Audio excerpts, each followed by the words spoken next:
during the period of the late 60s and the early 70s, when the sort of nationalist philosophies that guided many of the political struggles tended to militate against coalition building, there were nonetheless numbers of people who continued to argue that we must stand together. There are issues that bring us together. As a matter of fact, there's a history in this country of working together across racial boundaries. And beginning in beginning in 1981, the late 70s, the early 80s, women of color, the concept women of color begins to emerge. Some of you will remember some of the history. In 1981, there was a National Women's Studies Association conference in which the first U.S. Third World Women's Caucus was established. One of the themes, or perhaps the theme of that conference was women of color as a new political subject. And for the last 10 to 15 years, a great deal of organizing has occurred in areas such as housing, health, in particularly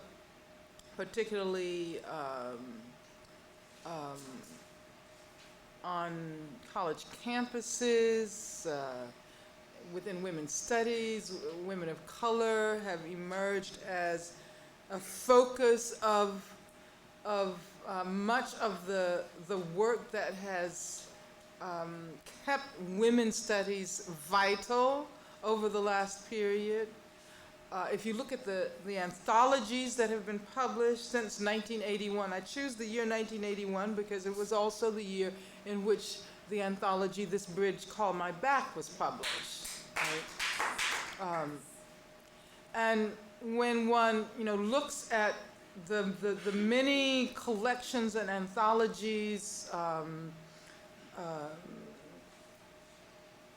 that have been published over the last years, including the most recent one that brings together work by Arab American and Arab Canadian women, a wonderful anthology called Food for Our Grandmothers, which I just saw, I think, out in the lobby. So I would suggest that this is the moment. This is the moment to draw upon those historical experiences that we've gathered over the last 10 years. This is a moment that is critical, considering the political situation in this country, which is under the leadership of people like Newt Gingrich. It's trying to take us back. As a matter of fact, he specifically has indicated that what he would like to do is bring us back to the period prior to what he calls the counterculture McGovernnick legacy, Great Society legacy. So he's talking about pre-60s. He's talking about 50s. He's talking about the McCarthy era. And that really frightens me. It's quite frightening.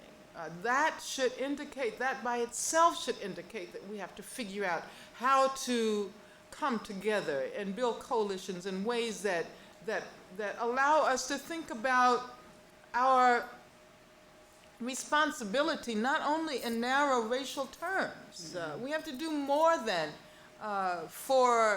who are our people? On the one hand, as a black woman, when I talk about my people can mean people of African descent. But on the other hand, when I talk about my people can mean my people with whom I am in struggle, in political struggle. Because there are black people with whom I would not want to be involved in political struggle, right? And certainly when I construct my community, I am not talking about all black people in this country. I'm not talking about the Clarence Thomases, definitely. He's on the other side. Um, and looking at this, I want to conclude by referring to this anthology that Chandra Mohanty uh, edited a couple of years ago that's called Third World Women in the Politics of Feminism. And one of the things she does is to point out in the introduction how important it is for us to build our political communities, not assume that they are naturalized, that they are there waiting for us, but we must build them. And there is historical precedent for building communities of struggle that bring together people of African descent, women of Arab descent, Latina women, Asian American women, Native American women. We must do this work. If we don't do this work, then there will be no hope for the future. Thank you.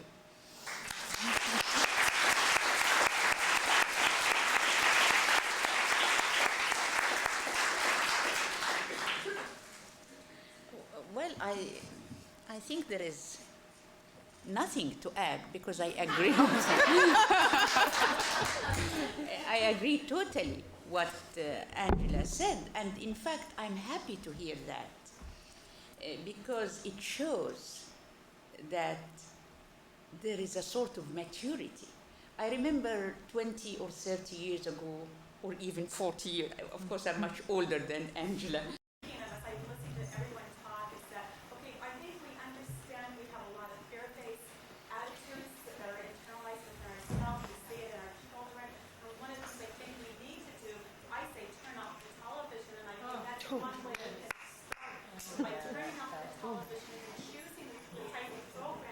that we are willing to accept that we want for ourselves and for our children.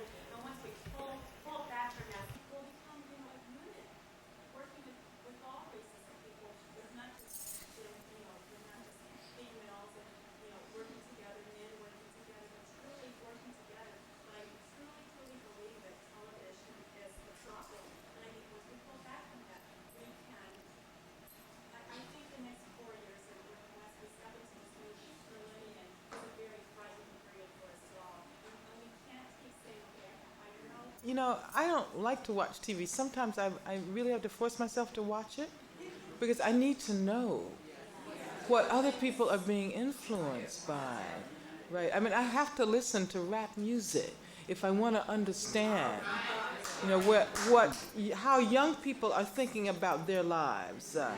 But I would suggest that as opposed to turning off the television, we have to figure out how to teach ourselves and to teach younger people how to read television, right? How to be critical about television. Which, we assume that when you read a book, you have to have a kind of critical facility in order to do that. But when we watch TV, we assume that all we do is just like sit back and receive, totally passive.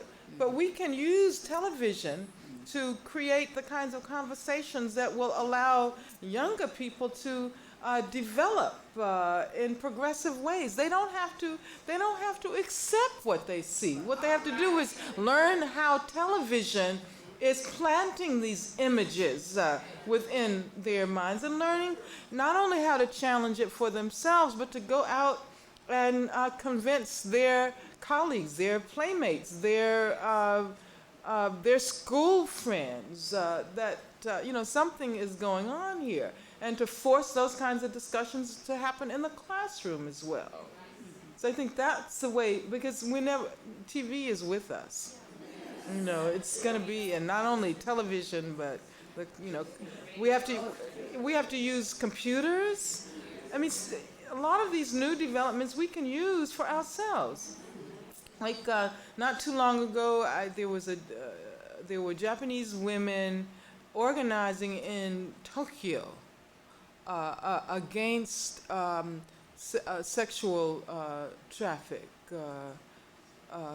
and the use of the Japanese businessmen were going to places like Thailand and Cambodia, and they would receive these sort of sexual tours. So they were organizing against this in Tokyo. And by email and the fax machine, they were able to contact people all over the world. And so I got a message, would you send a statement? I said, of course I will. So I faxed the statement over, and it appeared in the newspaper the next day in connection with a big demonstration that they were having. So what I say is that we need to figure out how to use this technology for ourselves. I mean, it will facilitate transnational, global organizing in ways that have never been possible before. So why not use it? Are you on email?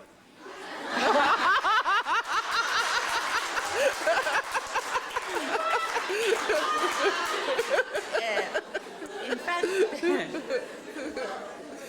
this technology of communication, it's starting in Egypt. In fact, for instance, our problem is that the government owns the television. Yeah. So it's very, very difficult. I wish if really here the transnational own the television and they can Right. really inject whatever they like.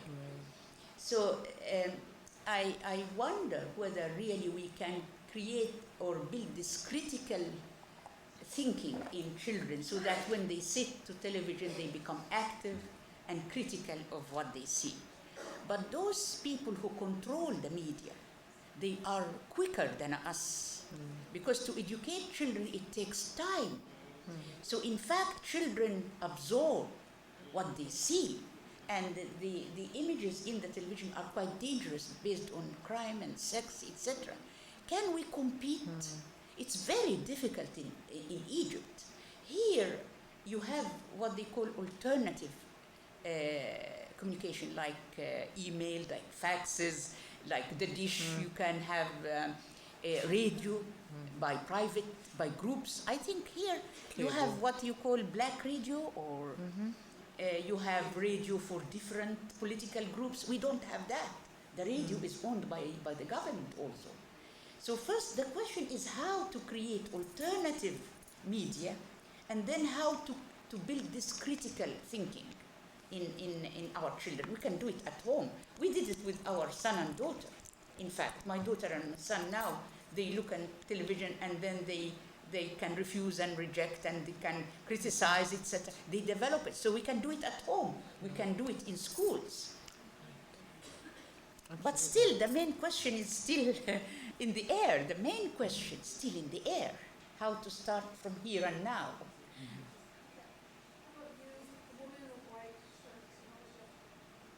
Okay, when we're talking about internalized images and stereotypes, one of my big things is changing the fact that only one race is shown as the norm in this country. And I write to magazines and explain to them of the makeup of this country. I write to radio shows. I've written to the Walt Disney Corporation. And I now have friends who are going into stores. Like I had a friend that went to looking for a top for her wedding cake, and that she went to this special store that advertised over 300 wedding cake tops.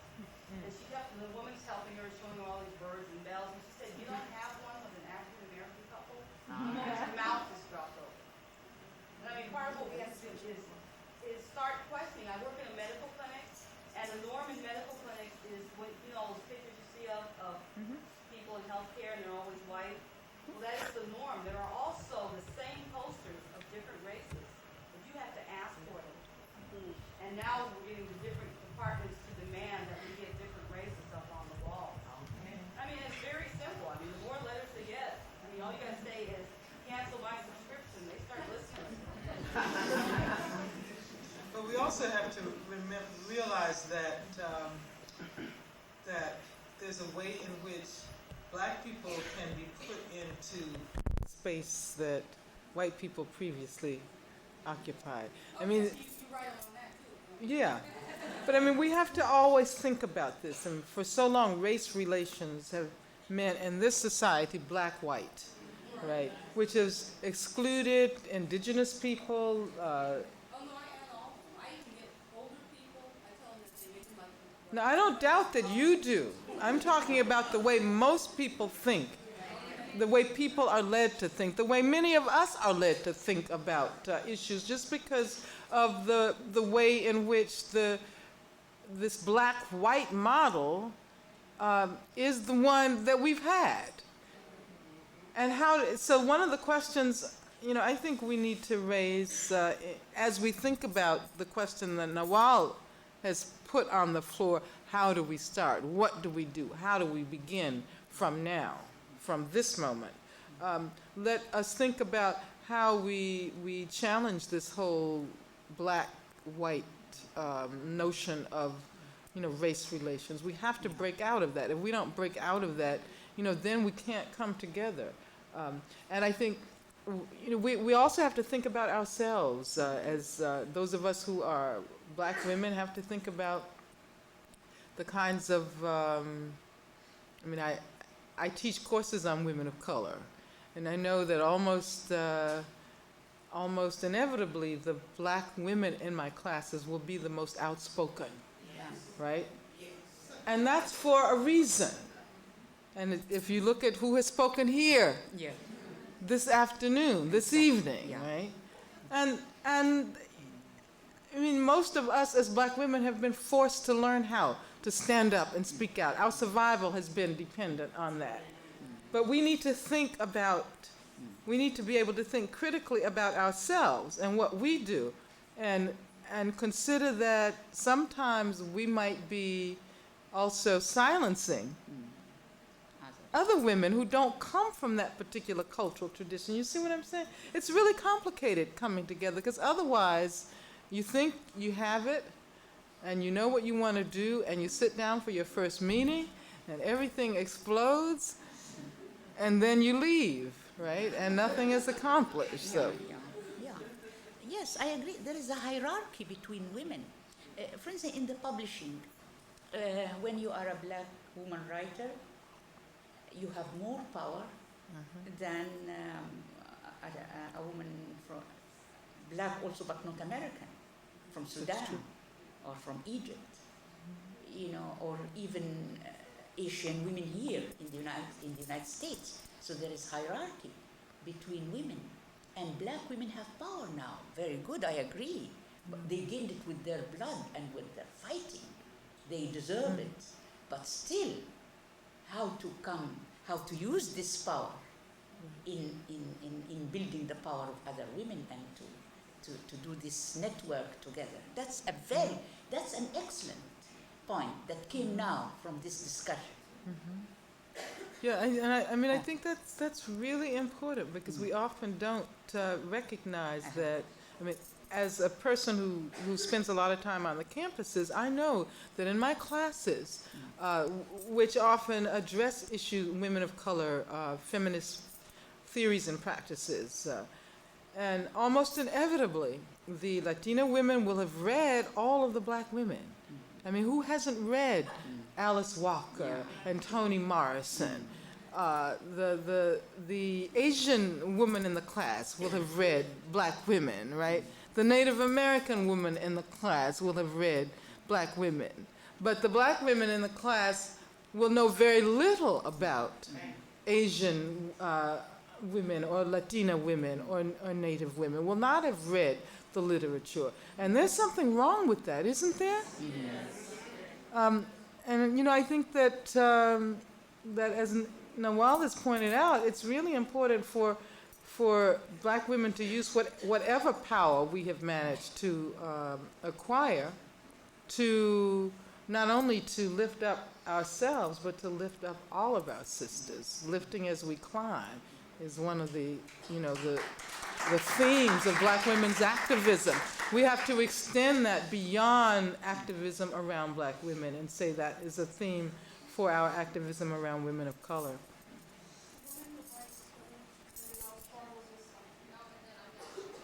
Yeah.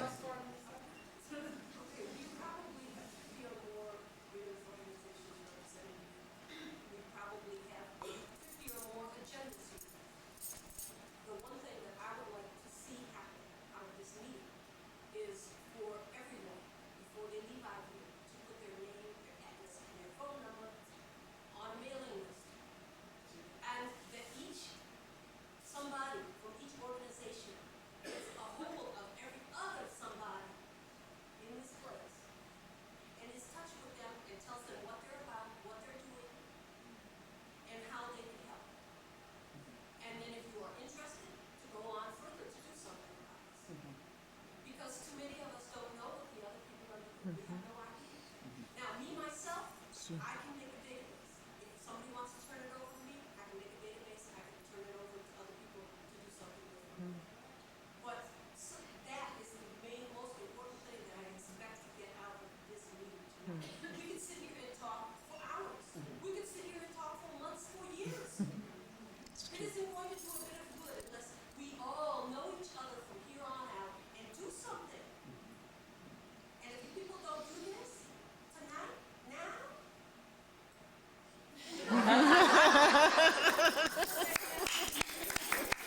So, Okay. why, why don't we are now about 150 people here, men, women, black and white, different nationalities, different countries. Why don't we consider ourselves, this is the starting nucleus. We consider ourselves now the starting nucleus of the new network between us. And we have to be committed towards each other. Exactly what she's saying. We consider ourselves this new group. And if we agree to that, then we will never be separated because we will have many things in common together to bring us again and again. And we start with this nucleus instead of starting with somebody else. Why don't we start with ourselves? If we are really serious, if we are really committed, if we agree that we have to start from here and now, let's consider this, we are the first nucleus. What do you think of that? You agree?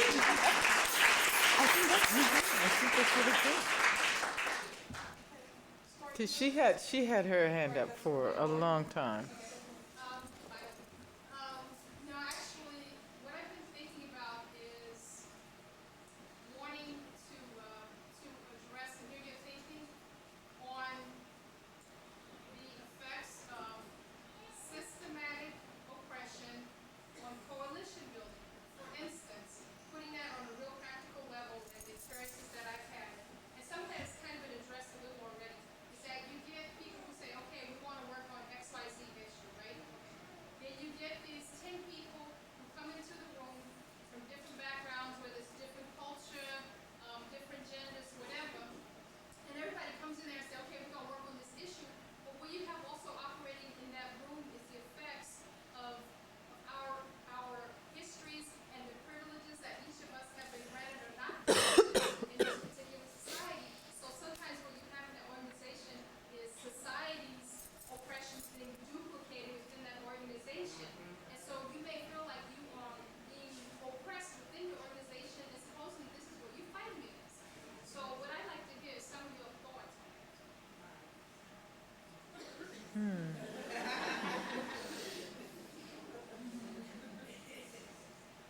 Well, I think the discussion about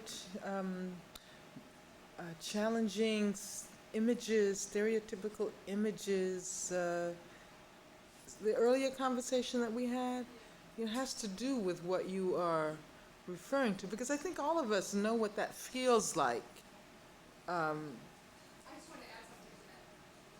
Just the part being that people lie about that. People pretend it doesn't exist.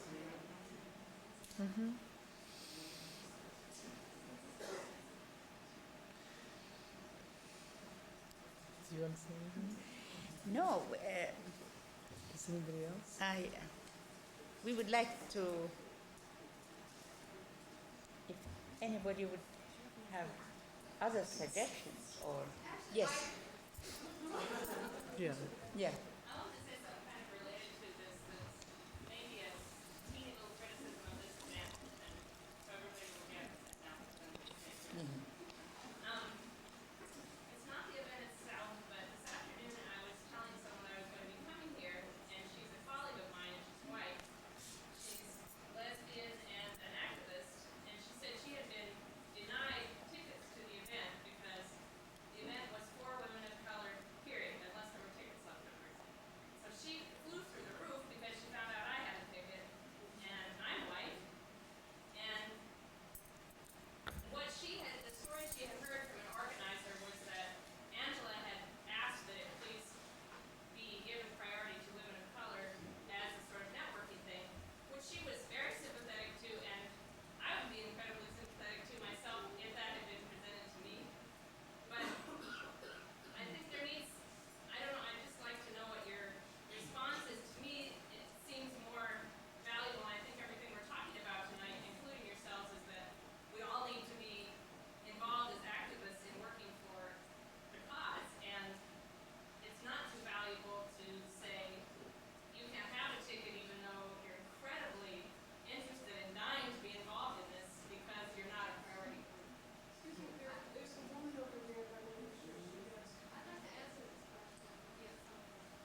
my understanding. So it wasn't like, how many men made it to the law? But we were trying to reach people of color, but there were other tickets that were available to people who wanted them. And we actually advertised in the Arab Women's Solidarity Association leaflet for people, like it was open. Nobody contacted us about those, and we really had to do some outreach to reach those, to get those tickets out to the people. But there was never anything said during those meetings about just exclusively women of color. Well, I wanted to bring it up here because I think this is a place where people can think about these issues in the future so that this kind of stuff doesn't happen. But you see, this is a small space. I can understand, the problem. This is a small space. The focus is on women of color issues, which it's not. I mean, we could have said that only women of should be participating in this event. But I think it's really important to see that the whole way in which we are defining women of color is not to exclude. We're not defining it as all women except for white women, right? Using then white women as the measure, right? We're talking about coming together politically around political issues. And it means that some white women probably aren't going to be able to attend. And I think one of the ways that some white women can support the work is precisely by not attending. Which doesn't mean that there can't be support. It doesn't mean that there can't be support. I think that we really have to avoid a lot of the problems that emerge around, so-called reverse racism. Because this is what is being encouraged today. As a matter of fact, if you look at the ways in which people of color are now being defined as racist, this is a part of this Rush Limbaugh trend and some of the things that we've been talking about challenging.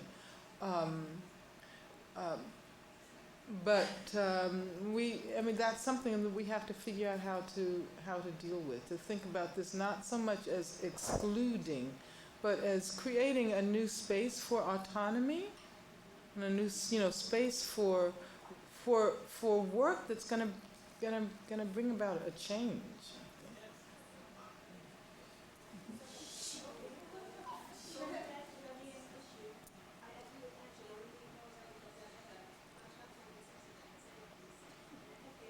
We can't hear. Can you raise your voice a little? Can you come to the front? Yeah, we can't hear.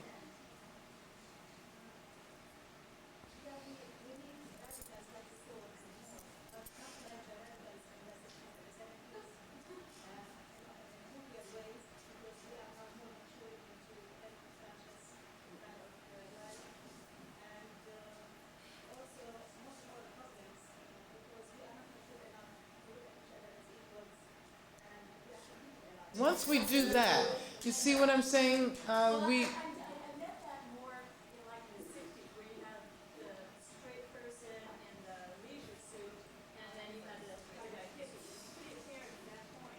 In the 60s, we don't have that today. Well, but you see, the problem is that when you say that the enemy is over there, when you say that the white man is the enemy, then you disarm yourself. You aren't able to address all of the problems that might exist in your own community, so that you might have this black man who's this incredible leader who goes out there and who is the spokesperson, the leader in the public sphere, and then he comes back and beats up his wife or his partner, and then you don't know how to say, well, you are the enemy right now as well, right?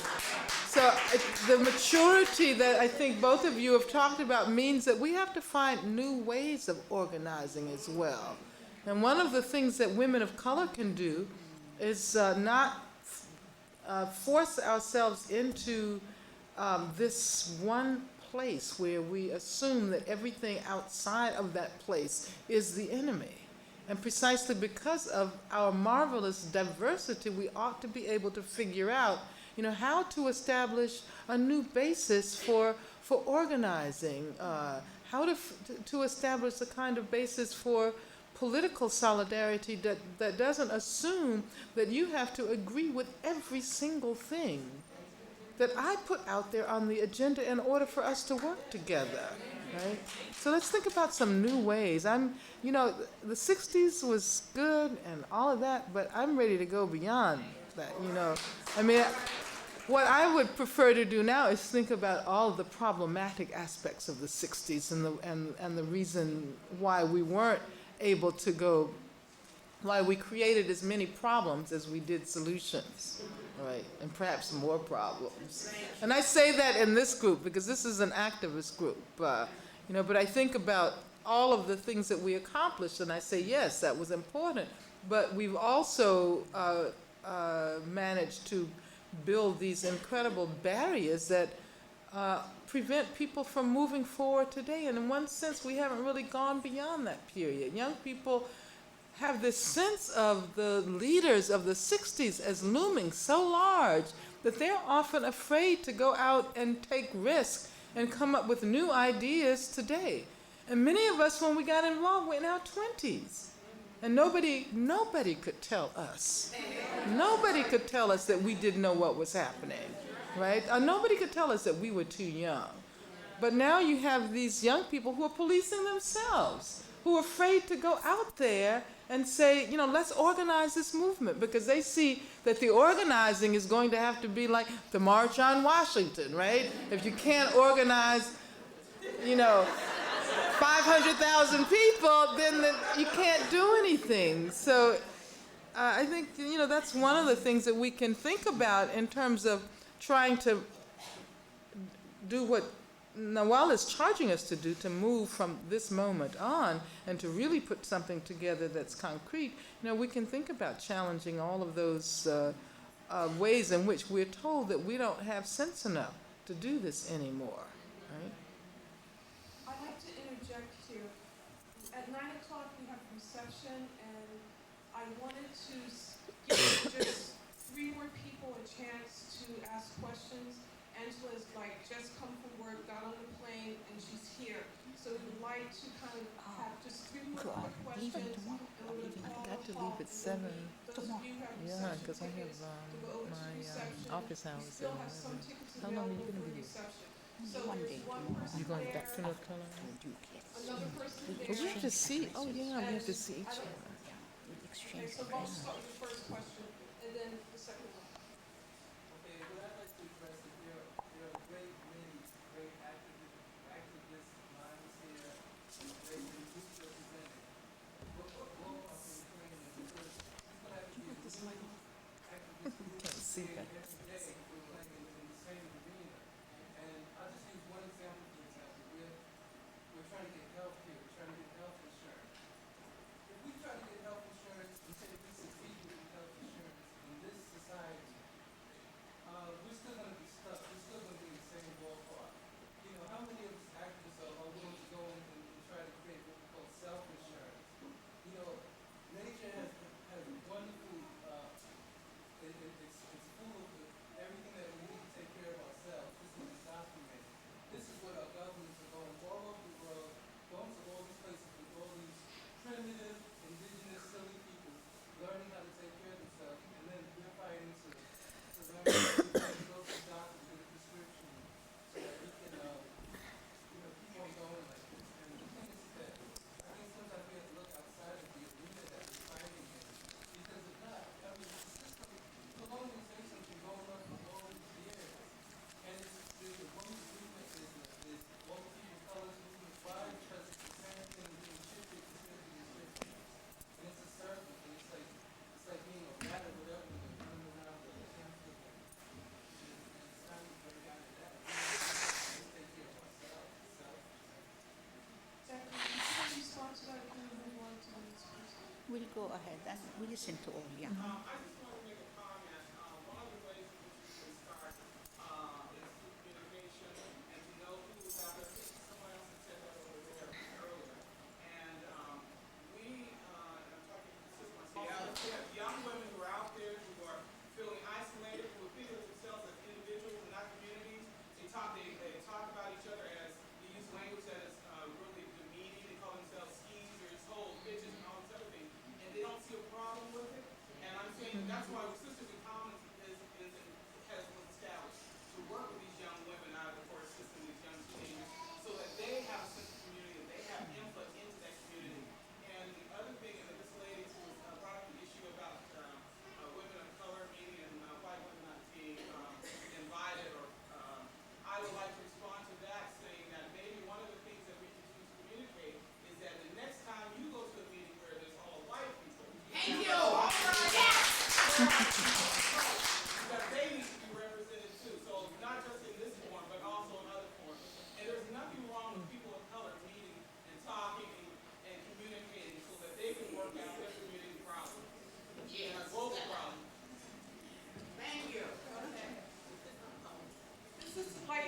last person.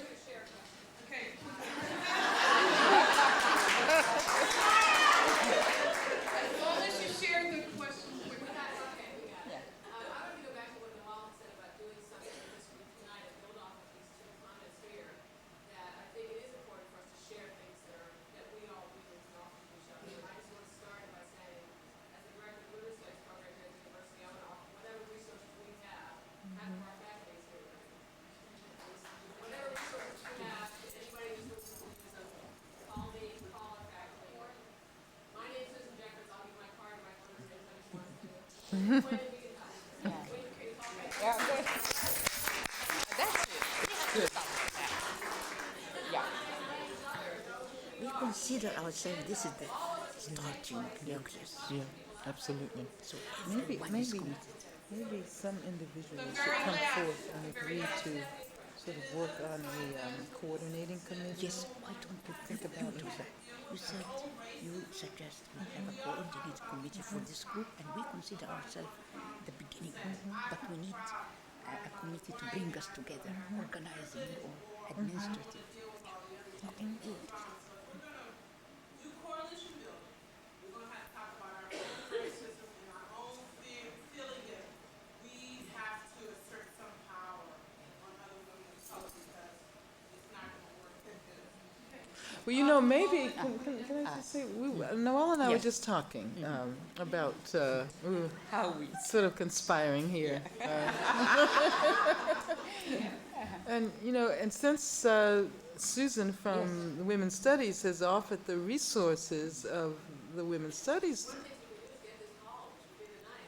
great.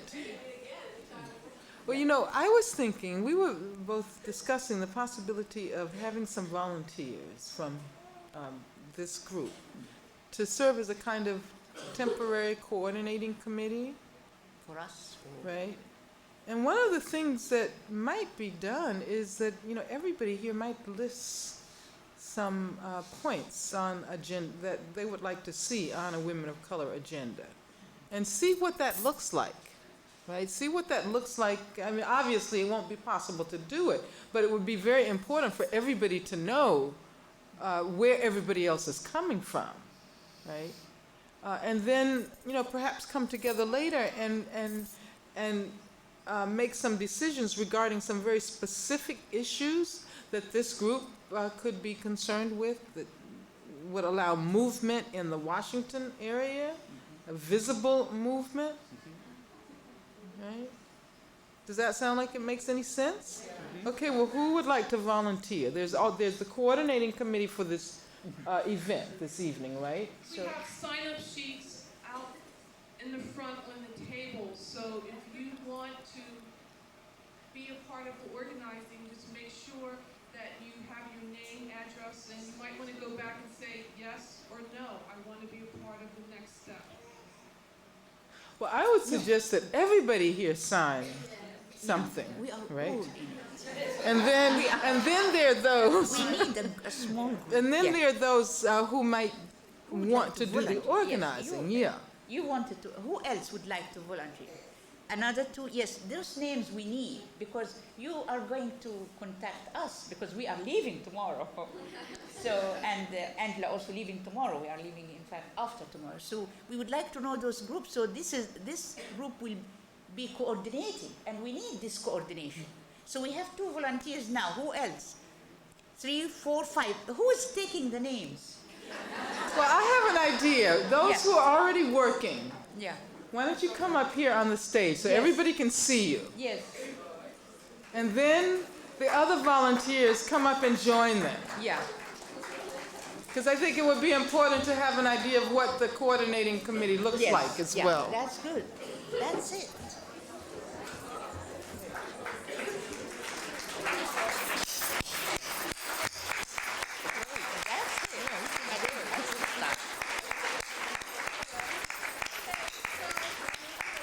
Right. Yeah. So we have a sheet Yeah. up here, people will sign their names as they go back to the audience. Okay, I think we should applaud the sisters who've come on stage because it means that they're really going to do some work.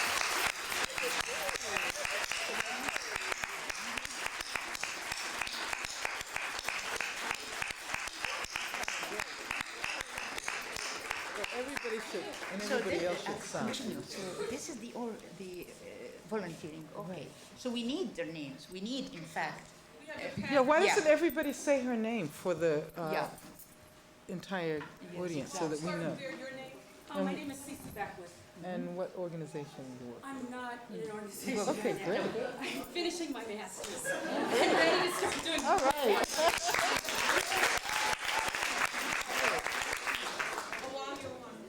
I'm Awa Kone, and I'm a member of Women in Common. All right. I'm Mary Louise Sandifer, and I'm interested in getting started again. All right.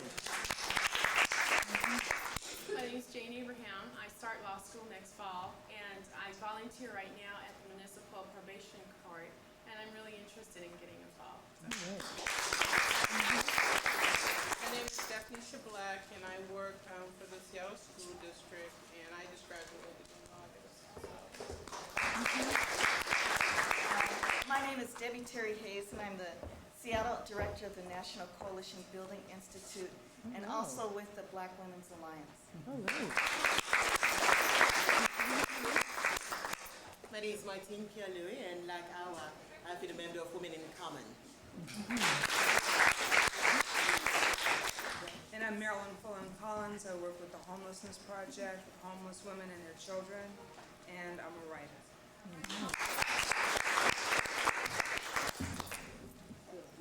Patricia Bedore. What do? I do a lot of volunteer work, graphics, for the Black community, some for women's shelters, things like that. Mostly I just volunteer my professional services. I've been reasonably radical in my past.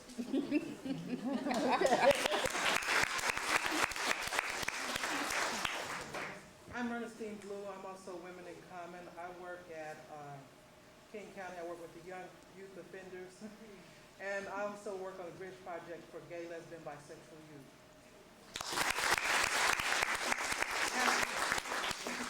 Hi, my name is Michelle Flowers, and I've never been involved in something that's progressive, I guess you could say, but I've always been fascinated.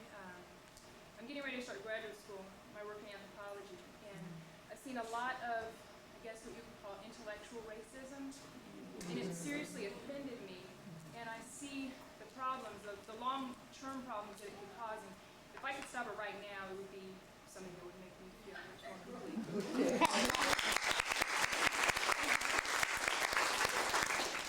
Hi, I'm Gloria Davis. I work here at the University of Washington in the Office of Minority Affairs, and I have a passion for helping people, and I will be graduating in 2 weeks and getting ready to start. So that's my story, so I'm ready to go. I'm Karen Stilger. I'm doing some teaching and trying to finish a degree, and I realized today when Nawal came to my class that I haven't done any activist work for a long time, and it's not. I'm Tina Red, and I'm a PhD student here, and I'm a Danforth Fellow, which is a graduate fellowship for minority people of color. So I'm going to go back and get my other fellows and bring them. My name is Valerie Curtis Newton, and I'm a grad student director in the School of Drama, and I work here at the Ethnic Cultural Theater. Hi, my name is Gold Buki, and I'm a member of AUSA, Women in Common, and we just started a Iranian women's group. So. I'm Aisha Haq, and I'm part of Women in Common, and I just started graduate school. I'm Amina Ayad, and I'm a member of AUSA and Women in Common. I'm Natalie, and I'm a member of Women in Common and AUSA. I'm Nadine Neighbor, and I'm a member of ALSA, and I want everyone to know that I'm from San Francisco and Berkeley, and I'm building, establishing a ALSA branch now in San Francisco and Berkeley area. So anyone has any names of groups and everything there. I'm a graduate student in anthropology at UC Davis, and I'm working in a victim of intellectual racism. And so we're trying to get all the people of color and ethnic groups in my at my campus and other campuses over there to just get in there and get our PhDs and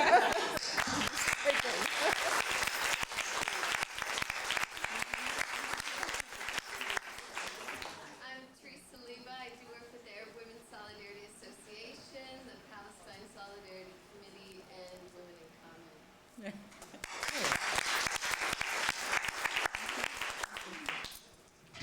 I'm taking a break. I have another conference I'm involved in next year, so I'll be doing other things. Yeah. Okay, wonderful. But thank you. Thank you.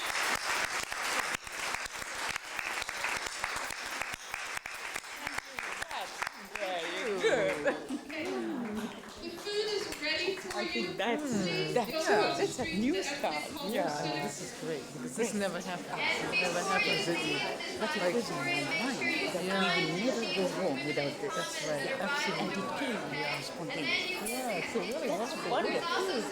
I think, Yeah. So, it gives a lot of yeah. This is a city. It's a lot of vitality. I see there's a lot going on, but Yeah. but it's sort of isolated. Yeah. It's wonderful. It's wonderful. Thanks so much. Because now what we'd like to know that this group will be meeting Yes. and then they will coordinate with us. We need somebody. Yeah. Who will be the for But instance Women in Common, we're going the coordinator so that they will and all everybody's signing and putting names and addresses. Very good. Very good. Hi, how are you? Hi. Do you remember last time I saw you? I walked on the Well, stage wonderful. and gave you a hug. Ah, very good. Yeah, in the university here, they said if anybody has a question. Oh, that was a long time ago, right? Yes, Yeah, yes. right, I remember, So yeah. since that, I have a gift for you. This is a play for you. It's called By the Way, What Happened to Angela Davis. Okay. All right. So I just, Okay. this is the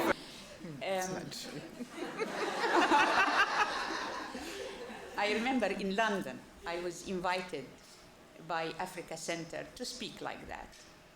And they didn't allow a white woman to speak, and they wanted her to go out. I remember also in Amsterdam, there was a feminist movement gathering, and I was talking, and there was a man in the audience, and some women wanted him to go out. So you see how the movement matured over the years, whether the black movement or the women movement, that we are starting now to come out of this transit period, that we reject people who have a different color or a different gender or sex or race. Now we have this political commitment.